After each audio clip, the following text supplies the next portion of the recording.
Ratlam collector Kumar Purushottam ने नागरिकों से अपील की है। देखिए, आजकल टीकाकरण के प्रति लोगों में बहुत उत्साह है और ये बहुत अच्छी बात है, लेकिन थोड़ी सी दिक्कत ये है कि अभी जो वैक्सीन हैं वो थोड़ी सी कम मात्रा में प्राप्त हो रहे हैं। आगामी दिनों में इसमें बढ़ोतरी होगी और आमतौर पे टीकाकरण केंद्रों पे काफ़ी भीड़ हो जाती है और कई बार लोगों को असुविधा का सामना करना पड़ता है। तो हम लोगों ने कल के लिए नई व्यवस्था बनाई है। कल 3 तरीके से टीकाकरण होगा।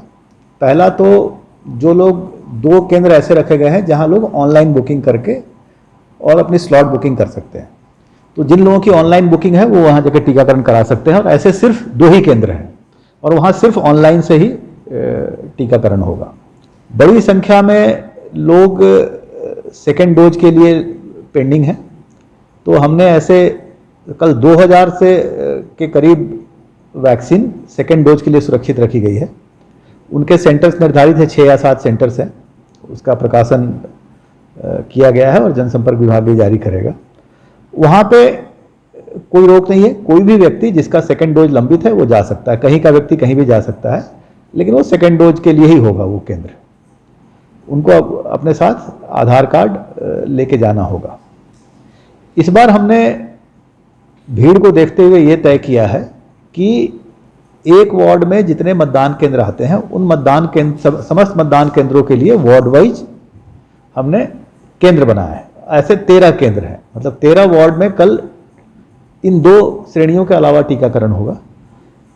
इन केंद्रों में सिर्फ शहर के उस वार्ड के अंदर आने वाले मतदाता ही टीकाकरण करा सकेंगे।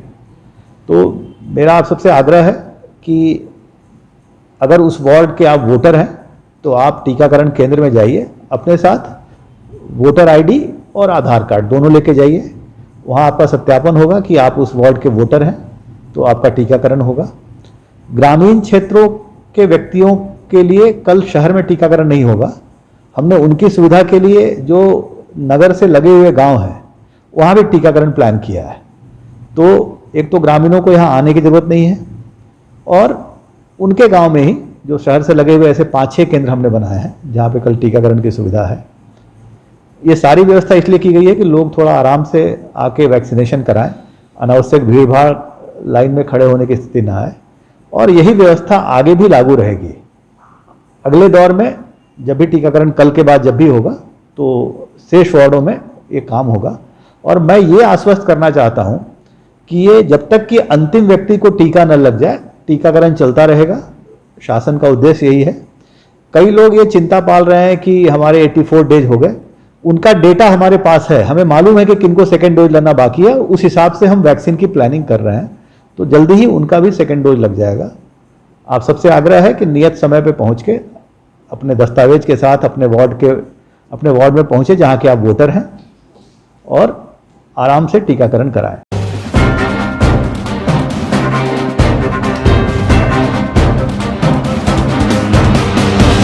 रतलाम के टेलीफोन नगर में एक महिला पटवारी 5000 रुपए की रिश्वत लेते रंगे हाथों पकड़ाई है। रतलाम के पलसोड़ी गांव में पदस्थ पटवारी रचना गुप्ता फरियादी गोपाल गुजर से 6 बीघा जमीन की पावती बनाने के नाम पर रिश्वत मांग रही थी। लोकायुक्त डीएसपी बसंत श्रीवास्तव ने बताया कि फरियादी गोपाल गुजर ने 9 जुलाई को उज्जैन लोकायुक्त में शिकायत दर्ज करवाई थी, जिस पर आरोपी पटवारी की वॉइस रिकॉर्डिंग करने के बाद लोकायुक्त पुलिस ने 5000 रुपए लेकर फरियादी को पटवारी के पास भेजा था, जहां आज लोकायुक्त पुलिस ने महिला पटवारी को रंगे हाथ पकड़ा है। दरअसल रतलाम के पलसोड़ी गांव के कृषक गोपाल गुजर ने जमीन के बंटवारे के बाद पावती बनाने के लिए पटवारी रचना गुप्ता से संपर्क किया था, जिस पर पटवारी ने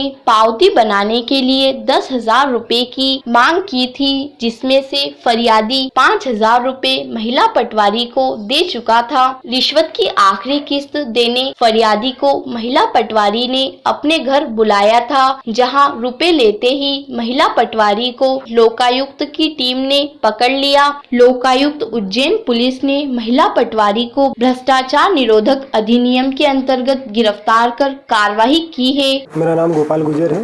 ये ट्रैप हुआ है, किस मामले में आपने रिश्वत देते हुए ट्रैप? ये बस अपनी कृष्ण भूमि मतलब है ना, मेरी खुद की निजी ज़मीन है ग्राम पलसोड़ी में।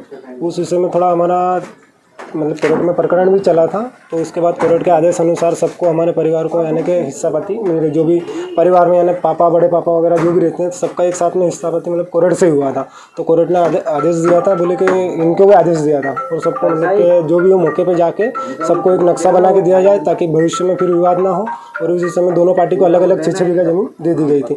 उसके बाद जब मतलब लगभग 7-8 महीने हो गए तो आज तक मतलब उस ज़मीन की ना तो पावती बनी है ना नक्शा वगैरह कोई बना है।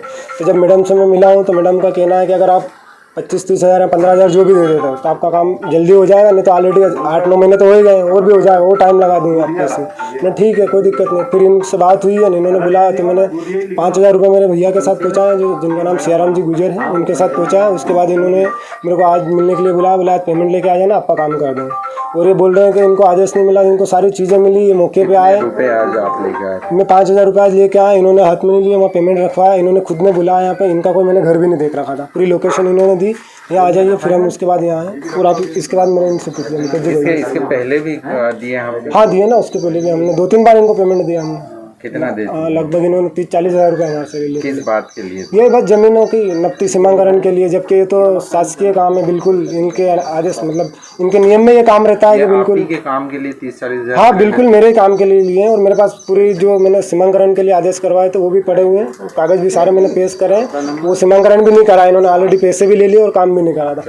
ये गोपाल गुजर पलसोड़ी गांव के रहने वाले रतलाम जिले के। इनका जो 6 बीघा करीबन कृषि भूमि थी पलसोड़ी में, उसकी पावती बनाने के लिए जो पटवारी हल्का 7 हैं रचना गुप्ता, उनके द्वारा 10,000 रुपये की रिश्वत की मांग की। तो उनने पुलिस अधीक्षक लोकायुक्त को 9/7 को कंप्लेंट की थी, जिस पर से एक ट्रैप ऑर्गेनाइज़ किया गया। उनकी आवाज़ रिकॉर्ड कराई गई और आवाज़ पर रिश्वत की मांग स्पष्ट आने पर उनके विरुद्ध अपराध पंजीबद्ध करके आज ट्रैप ऑर्गेनाइज़ किया गया। आज उनके घर पर उन्हें पकड़ा है। उनके विरुद्ध धारा 7 भ्रष्टाचार निवारण अधिनियम को पंजीबद्ध किया गया है और अभी कार्रवाई चल रही है। सर कितनी रिश्वत मांगी गई थी? 10,000 मांगी थी, 5,000 पहले ले ली थी और 5,000 आज उन्होंने दिए, लेते हुए उन्हें पकड़ा है। सर आपका नाम होता है? मैं इंस्पेक्टर बसंत श्रीवास्तव, लोकायुक्त उज्जैन।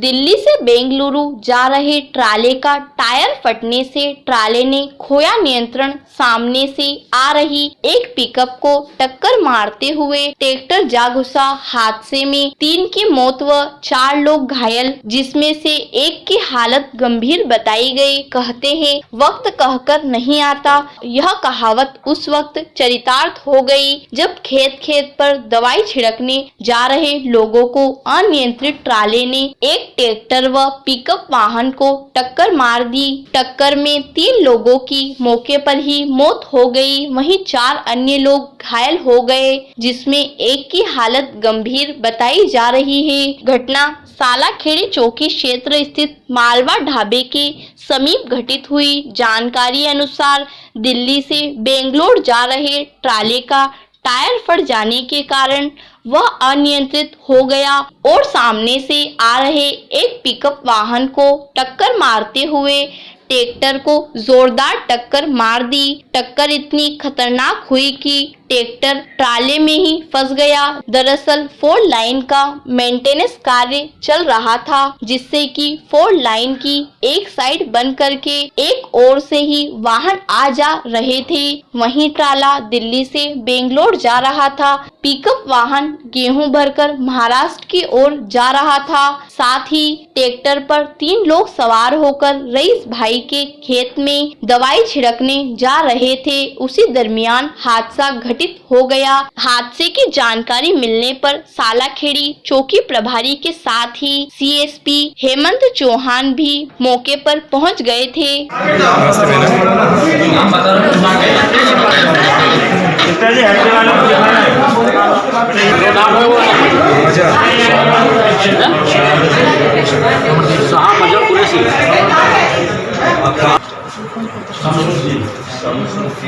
चौहान जी हाँ जी ठीक है।